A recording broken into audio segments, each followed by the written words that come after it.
Hi, welcome to this week's edition of Blues Talk. We're going to, John, Dave and myself, we're going to look back over Leinster's victory against Munster last weekend in the first part and look forward to our big game against Montpellier next Saturday in the second half. So boys, Screw this, I'm getting on the round ball bandwagon before it's too late. Anybody else want to join me? Before all the spots are used up. good win for us tonight. Yeah. Anyway, back to the real business. So boys, and a good win for Leinster in the Viva on Saturday. 23-17. Like the scoreline didn't really reflect the game. I thought we were by far the better team, and we kind of made heavy weather of it. The scoreline. Yeah, I mean we handed them 2 tries. I mean obviously there was the intercept / bobble, call it what you will, and then that try that it was beautifully executed by Tommy O'Donnell and Earls. Mm-hmm. But we shot ourselves in the foot. I mean Byrne shouldn't bit in too early. He shouldn't have done. He went for the man that Carberry already had. Yeah, and there was a hole right through in the middle of the line out as well. So I mean, if on a 2-on-2, it's obviously defender's favour. Mm-hmm. If it's a 2-on-1, the attacking team should always execute. And a bad read, and I think he played very well, and I'd play him next week. But a bad read from Adam Byrne turned a 2-on-2 into a 2-on-1. Mm. Yeah, like you could see Carberry. And the difference there. Well, you can see him pointing. So you've got this man, and like obviously we know that defences are built on trust. Yeah. And unfortunately, Adam didn't trust Joey, to take his man, and he could, as he said, he cut in. Well, he was in 2 minds. He's still relatively inexperienced. Yeah, absolutely. Yeah, I'd still play him next week. And it's a big stage, and I wouldn't say he's played in the Viva fairly often. So no, absolutely, yeah. Well, we've got 2 wingers that are tried and trusted. Very good at the process, good in defence, good as a back 3, but don't score too many tries. Then we've got Adam Byrne and Barry Daly, who can, are big, fast, everything, but maybe not as reliable in defence as the McFaddens and Carneys of this world. In fairness to Adam Byrne, he did play particularly well against Montpellier last time. Mm-hmm.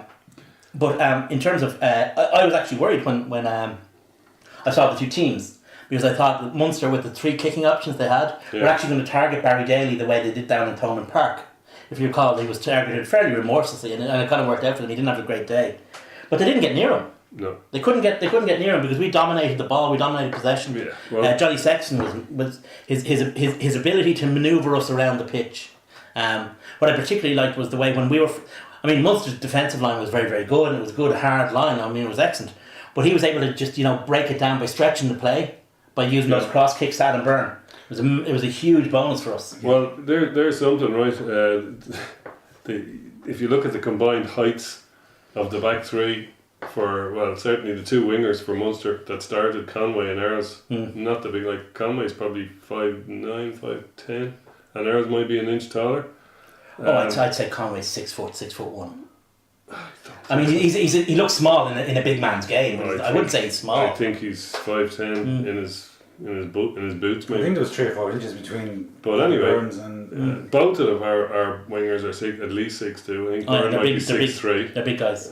So it was a bit of a no-brainer to be raining stuff down. And what's his name at full back? Hanrahan isn't the tallest. No, he's not. No, and he's on a full back. So to be raining balls down on those guys and looking for cross kicks to Adam Byrne, when you saw how good in the air he was, it just seemed like he had the ball on a string when it went up near. There was one particularly good take where the height advantage. Peter O'Mahony was waiting in touch for the ball to come, and Adam Byrne just plucked it out of the air. Yeah. And it went backwards too. Yeah. He did that a few times. Yeah. He hit Henshaw with it one of the times, and somebody else. And credit has to go as well, as we said, you mentioned him there, to Henshaw, because Henshaw backed up Byrne. If you notice, the guy behind Byrne most of the time was Henshaw, who was breaking a gut to get there in case there was a knockdown. And also O'Loughlin, remember what I said about him last week, how he might shine in a situation where he's surrounded by top-notch players, like for example Henshaw and Sexton, and he scored 2 lovely tries. Yeah, he did. Yeah. The first one did a lot of work against few big Munster forwards. Billy Holland and someone else. I'd say John Ryan had a bit of a horror show in the video nasty this morning. Now it has to be said. Why don't we have a quick look at those? Yeah, anyway. Yeah, it was a very good try. We were in control of the game, but we just we made hard work of it. Yeah, we certainly did.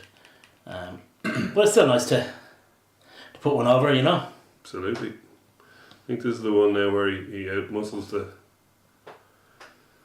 He had a lot to do in this. He did, drinks through, does the fancy stuff, and then does the hard stuff. Like that in the old tag day. You did. That was his Dave Carl special.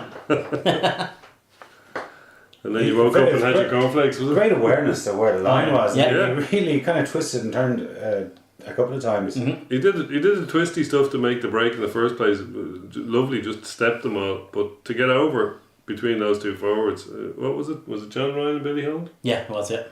I mean, they're two big, strong lads who can hold you standard up. on his back. Of course, Furlong swatting bodies off him. Yeah, He's only a back, in fairness, but he's got a great. He very rarely gets turned over. Sure, he doesn't. mm-hmm. He is. If you Look at ever that. notice, yeah, He beat that's three, superb, yeah. 4 players there. He took 2 out of it at the beginning. Beat the 3rd one and the 4th one on the way over. Furlong gives us great advantage at the breakdown. Not in terms of rucking, but now if he gets to the breakdown for scrum half, he's quite happy to whip a ball away off the ground. Yeah. Mm-hmm. He's a very good footballer, and that's Sure something is. that we always that maybe we were a bit slow last year or the year before. if you We were very regimented. If you think of who are our tight heads for the past 10 years, maybe Mike longer, Ross. and Mike Will Ross. Green, and You're going back longer then. okay, but neither of them were particularly ball players. They were functional and they were good scrummagers and props, but they didn't necessarily give you the extra dimension that Ty Furlong does. And we saw when Cian Healy was in his pomp, the dynamism that he had, and how willing he was to take on ball. Yeah. Well, in between those 2 chaps you mentioned was Stan Wright, was our tight head. Yeah. We know he played loose head as well, but he primarily He was a tight good footballer for those 2 seasons. But it's rare, or at least it was rare until very, very recently, for any tight head prop to have a set of hands like Ty Furlong. I mean, it's only because he's young. The younger breed. Junior B football.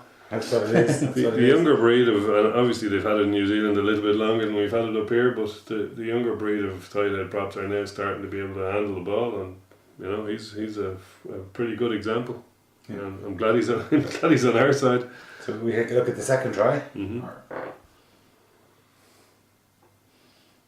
Faraday, who had a very good game, taking it up. Yeah. Another bomb. And there's your bomb. I think this one comes back to Henshaw, isn't it? Yeah.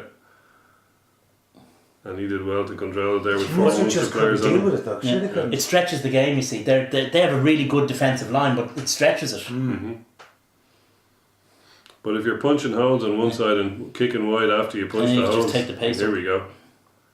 That was a lovely try, and that was just like what we used to do in the It was a good great old play. It days. was a great play from Joey Carberry there to actually make the pass, because he could have taken that on He himself, but he could, didn't. and he might have get turned over or Yeah, held up yeah, on the line. yeah. But it shows a lot of Maturity. maturity that he's willing to give the pass Yeah. rather than take the glory. And we know another fullback that mightn't necessarily have done that. You were talking about Chris Farrell's big hit on Robbie Henshaw, Yeah. and he didn't look too keen on tackling Rory O'Loughlin there just to get 13 on 13. He could have stopped him getting under the posts, but he just kind of jogged past him. You might see it there. Well, this was the first bomb. Because the whole position was started by an Adam Byrne catch.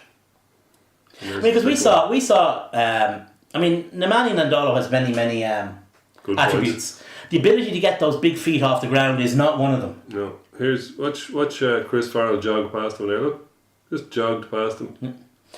Back in the old days, when Munster Rugby were in their pomp, he would have been tripped. No, Chris Farrell or whoever the Chris Farrell of 2005 would was. have been Quinlan. Put a dodgy shoulder in Wouldn't there. have ran past him. He would have lifted him out of it. You know what I mean? Yeah. And that's to a certain extent the difference. But boys, I just want to I don't want to over-egg the whole thing with Reggie's interview, but just going back to the point that you were making there, about not really trying. Do you think there was any validity in Reggie's question to O'Mahony? Not really. I think he was winding them up a bit. I don't. I mean, there was. You could make an argument that Munster played with all the intensity that they had. That's it. They had 2 second rows who were back rows, But and underpowered for the position. But on the other hand, their you see something like that. coaches were coming out. That's true. Kind of and saying, like even Razzie was talking about, we don't want to give anything away for a match down against Cast.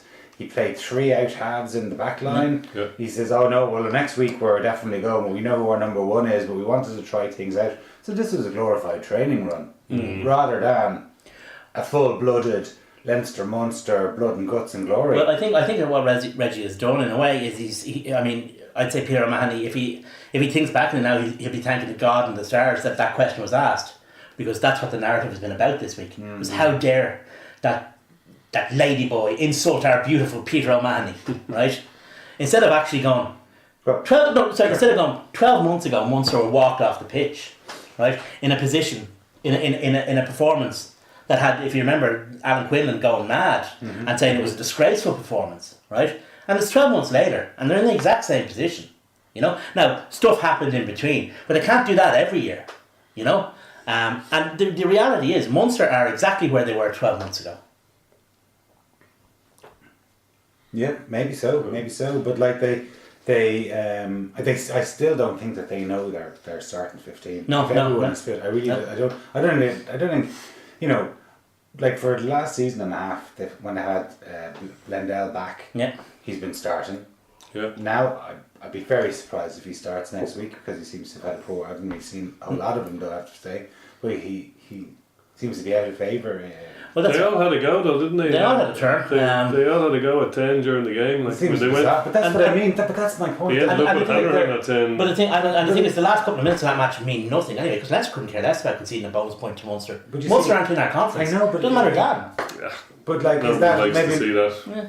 But is that maybe another question that Reggie was kind of trying? Like, he could have asked the same question to Nasiwa. Yeah. Possibly, you know, we definitely. Now, we weren't good at all. In fairness, Henshaw was roaring at them, "Keep your foot on the neck, lads." Yeah.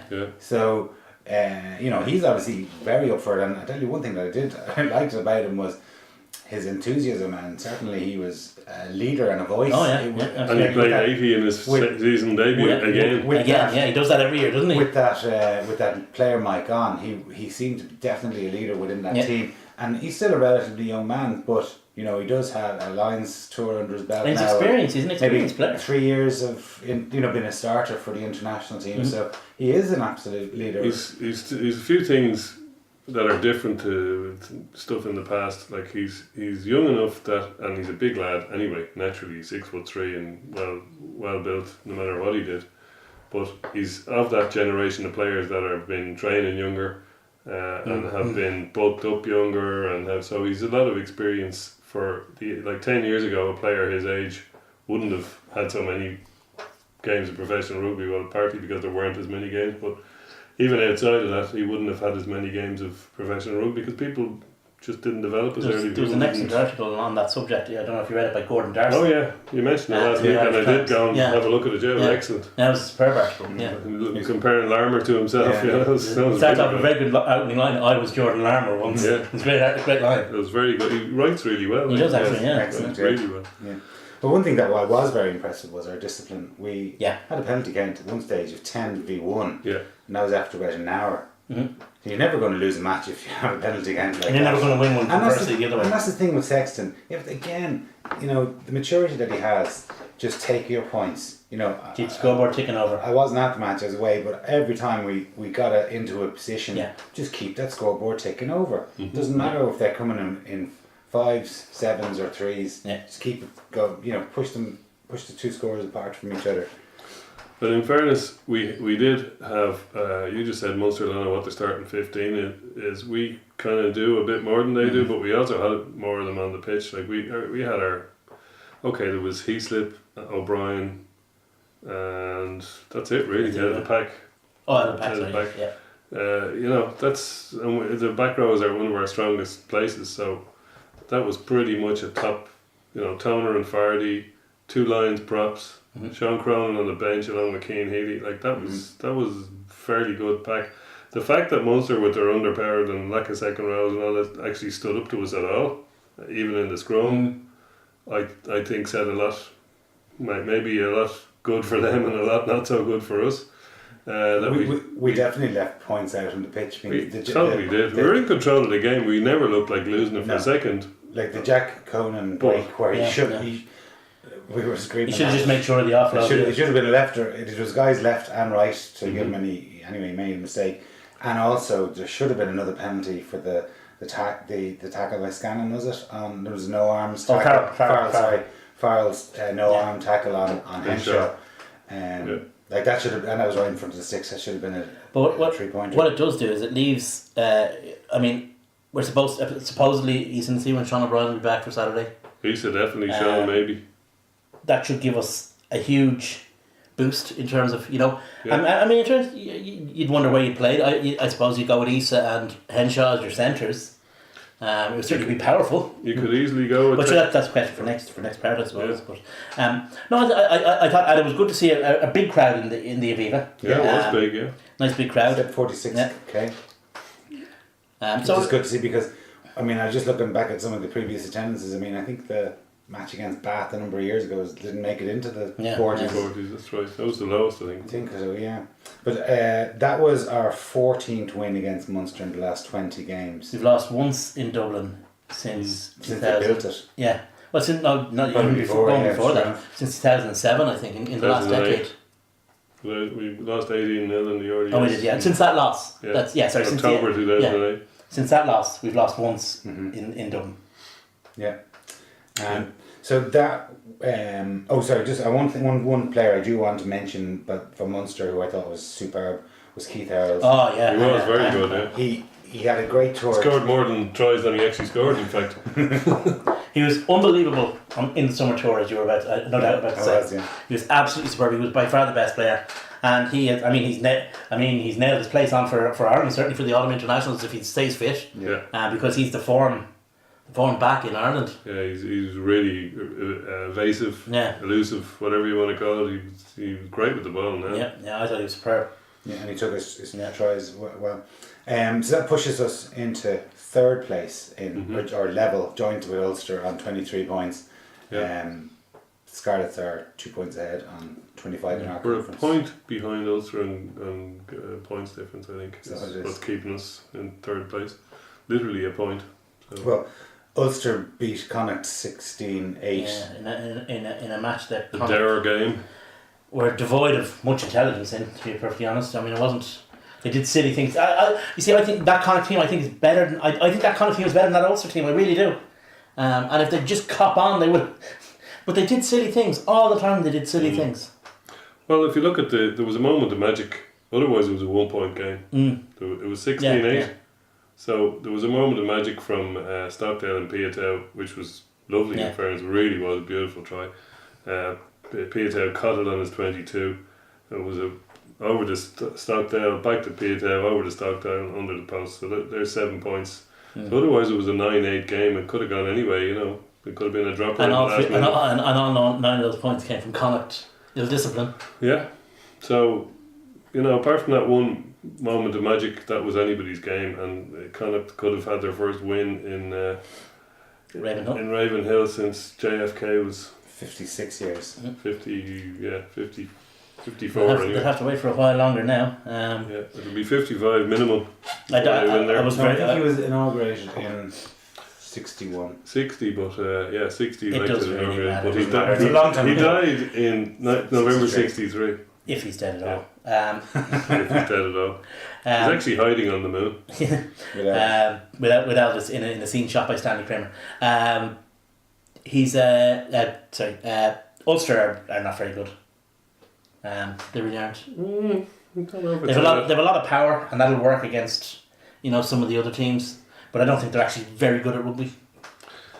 I don't agree with you now, in fairness, but they're still missing something for sure. If we all thought Gibbs would put a bit of steel in their pack, he hasn't really. Well, they've got a bruising back row when they have everyone fit. And it looks like Kutsia is not going to be coming back anytime soon. And they've got size. He was outstanding in the opening game of the season. Yeah. And you take him out of your team, as they don't have the strength and depth. Like if you look at our back row, and we've said it 100 times, we've got 9 players that are very comfortable to start. And Ulster would love the two shittest of them. And there's some debate as to who that is. Yeah. Well, I just don't think they have they've got a big. They're going with Tommy Bowe, Andy Trimble, Jason Stockdale, what's his face, Piatow, and then they have kind of if you like supposed to be the guile amongst all the the power are Lillifano and Luke Marshall. I just don't think it's going to. I mean, that amount of power is great, but it's not going to work against every. It's not going to work against the better teams. I mean, I can't see Wasp in too troubled by them, for example. We'll see next week. Leo Leofano is a lovely player. He's a lovely footballer. He's off pretty soon, and B, he can't play every game for them, even while he is still around. Although they might want him to. Once he's gone, if Jackson is not on the horizon, then they're in serious trouble for tens. Cooney's actually working out very well for them. Working out very well for them, He's kicking, and they're making him kick as well, I think, because for the IRFU reasons. But he's turned out to be very nice. He could make his way into the old axis between McGrath and Marmion. There was a good interview with him on last weekend, and he was saying like he was sitting at home and he saw it come up on Sky News that Pienaar was off. He got onto his agent straight away. Did he? Yeah, because he hadn't been getting any. He was riding the bench in Connacht. Marmion, So he was get me in there. Excellent, good for him. Oh yeah, proactive. That's what you need to be. Yeah. But Connacht, I mean, geez, they just seem to. They've won one game this season, but they've got 4 losing bonus points. Yeah, so I mean, it's not as if they're getting hockeyed. Yeah. It takes a while for a new coach to settle in. But they're just, as ever with Connacht, they just seem to be always the bridesmaid and never the bride. They just don't seem to be able to get the luck to win, get them over the line to win close games. They did have a bridey season 2 years suppose ago. they did 2 seasons ago, but they've gone back to form again. John's old team, Cardiff. I never played for them, I swear. Got back onto winning ways with their. I never even rode a ball. It's the same situation actually. Dragons suffering the same problems that we said they'd suffer anyway. Dragons with 15 players, well maybe 16, and that's it. Because Dragons were winning on the hour, and then the substitutions happened, and that was that. That was all she wrote. Cardiff are the same in fairness. Look against us, they were holding their own, and look against Munster, they have a higher standard of player than Dragons who have available to them. But Dragons, I mean, again, the league has compacted. Whether that's because everyone's got better or some people have got worse, I don't know. But the games are close. The likes of Dragons aren't falling off the back anymore. No, only the Southern Kings are really shit at the moment, and we know that Ospreys, we know the Southern Kings, what their situation is, that once the Currie Cup, the idea is that they'll pick up players. They might draft in a few, alright. And well, speaking of them, like they were beaten by Treviso. Yeah. So Treviso stormed to another victory. Another bonus point victory. How many victories is that they have? 3. Wow. Well, they're getting a nosebleed to be so high up the table. Yeah, well, that's more than they've had in some seasons. That's true. And it's only 5 games in, 6 games in. There is that gap. There's still a gap starting to form. Like I would say that there's right now, after playing 6 matches, that we know all of the teams that are going to make it to the playoffs, say the top 3. We know the top 3 teams in our conference are Scarlets, Ulster, Leinster, and they're going to be the ones that. And then the other conference is going to be Glasgow, Munster. And then there's a bit of a dogfight, probably going to be between the Cheetahs and, surprisingly, Zebre. I think you're okay. They're not going well, but I think we can write off Ospreys at our peril. They're used to playing. Okay, but they've won. They've won one game. They're dreadful. No, there's no question about it. They've lost their last 5, and I think I checked last week. Can't remember what it was, but I think that they've lost something like 8 of their. Well, it's now 9. Oh yeah, going back into last season, they've been dreadful. No argument with that. And they lost to the one-eyed Turks at home this week. What I'm saying is, I wouldn't be too quick to write them off over the course of the whole season. For sure, but they have a hell of a lot of ground. They have a lot of work to do. Yeah, they're almost in last chance saloon in terms of one more loss does it. And they don't have a real way back. I mean, Tandy has allegedly lost the dressing room, which and not in the same way that Joe Schmidt did after his first 4 games in Leinster. No, he's actually lost the dressing room. You mean the way that George Hook lost the dressing room? So who he has it's very hard to see a way back for them without a massive change in, say, coaching team, which is not going to happen this time of the season.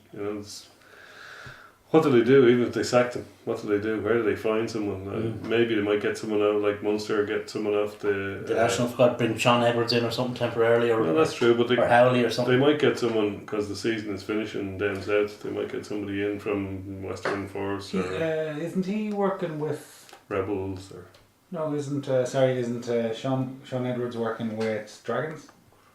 No, Cardiff, is it not? Was it Cardiff? Yeah. I think it might be Cardiff. Yeah. It was okay.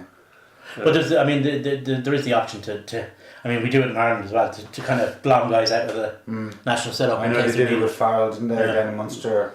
Yeah, For a bit. and Kiss initially up in Ulster. Yeah. Well, it remains to be seen, but Tandy doesn't have very many places to be looking now, you know. And he's got the like of, I always bring up Alan Wynne Jones as, you know, he seems to be one of these guys like Willie John McBride or Paul O'Connor who brings much more to the team than just their play on the field. He seems to be able to drag teams through things that they might not otherwise get through. He's not dragging them through anything at the moment. Well, it's hard to see how you can drag that chair through stuff at the moment because it just seems to be so disjointed. Seems to be without a plan. So we'll have to see what happens there, but I'd be a little bit gloomy about them, you know. Yeah, well, a big stark contrast between the Ospreys and Scarlets. One team just with one victory and the other one with 5 and playing beautiful rugby. Glasgow keep their undefeated record intact. That was a great game. That was real. No, 5 minutes stuff. I didn't see any of it. And they, like, even in the 6 games, Glasgow have just failed to pick up the bonus point in 2 of those 6 games. So, you know, they are motoring away, and unfortunately we have them in the European Cup in a couple of weeks' time. And then again in But they had their blip as well when they were kind of not so much dead man walking, but when Gregor Townsend was seeing out his time. I mean, they had a poor enough season last year. Yeah. Poor enough, not that great season before either. Something I noticed, speaking of Glasgow being in flying form, we have, as we discussed previously, we got the shit end of the stick in 2 ways. We got 10 games at home instead of 11, and we also got all the hard teams away. So we got Cardiff and Treviso, isn't it? Or is everybody who's in our conference? Treviso. We got Treviso and Cardiff at home, and we got Glasgow, Ospreys and Cheetahs away. Ulster, however, who are also in our conference and therefore competing with us for a place in the playoffs, have 11 games at home, not 10. And guess what they have? They have Glasgow, Cheetahs and Ospreys at home. It does seem to be inequitable though, doesn't it? It's going to be until it shakes out. In fairness, Ulster lost to Zebre away, so it's going to be until it shakes out. I mean, that's just the way of it. And also, I mean, there's an element that if the fellas had got the fingers out in the game against Ulster last year, we might have a different. Yeah, but like you can't keep going back to, you know, what group you end up in. It should be all teams playing the same number of games. It should be, and that's why I don't like conferences. Now, in saying that though, there is also, like, because of the way that the Six Nations takes preeminence and a couple of matches during the autumn internationals, that, and especially for Leinster, we are going to be shorn of up to 15 players during those tournaments. You know, and if we end up playing whoever during the autumn internationals, like just say if we end up playing Treviso, they mightn't necessarily have too many players missing from their squad. But that's the situation we're always in. We have to dance with the one that brung us, you know. Because we're such a bulk supplier, as a man once said about the national team, and because of the system in Ireland. And in fairness, if we're playing the Italian teams are just as badly struck as us, you know. Something I thought of. Yeah, well, that's fair. As an example. Yeah, Edinburgh would have been. Yeah, Edinburgh's a good example. Yeah. Something I thought of during the week in terms of exactly that point with conferences. What you could actually do is you could have the games broken down and structured in the same way, but have one table. There's a revolutionary concept. Now, I don't know how it works if you expand further. Exactly. That's what they do in Super Rugby. And it caused what can only be described as complete and utter disinterest in everyone. Because it was just too hard to work out what was going on. But like they have for years in American football. And they've had the conference. They broke it into conferences in Super Rugby, and that's when it went off a cliff. But they also had a joint table as well. Yeah, they did. That's true. They did. Yeah. The American, you see, conferences. But before they split it in conferences, they had a round robin thing. Plus, some of the games were you didn't play everyone twice, but it was still all in one table. Before they went to 18. Putting the Pro 14 into conferences was a syllogism. Right, something had to be done. This was something. We did this. What's silly about Chisholm? There was absolutely no need for it. I mean, it's not like America where it's 1901 and there's vast distances to be travelled and there's no air flight. That's not the situation. We live, you know, with the exception of the South African teams who came into it. I mean, the furthest team is 2 hours away, and the South African teams in terms of time zones are 2 hours away. So there was no actual need for the conference system. It just had to be done because we had to do something. That was the attitude. And as you say, there is an inequity there between having 10 games, having 11 games, who you have away, who you have at home. I mean, I said it earlier. I mean, what's the point in stopping Munster scoring a bonus point? It makes no difference to us. They're not in our conference, you know. Well, that's what I say if there was one table. But then I guess it does, because at the end of the day, you're going to end up playing Munster. Yeah, So you want to deny them because you want to try and push them down their conference so they don't get into the playoffs, right? Or maybe you want them in the playoffs. Maybe you do. Who knows? Double bluff. Well, anyway, boys, as ever, thanks a million, and thanks very much for watching. Cheers.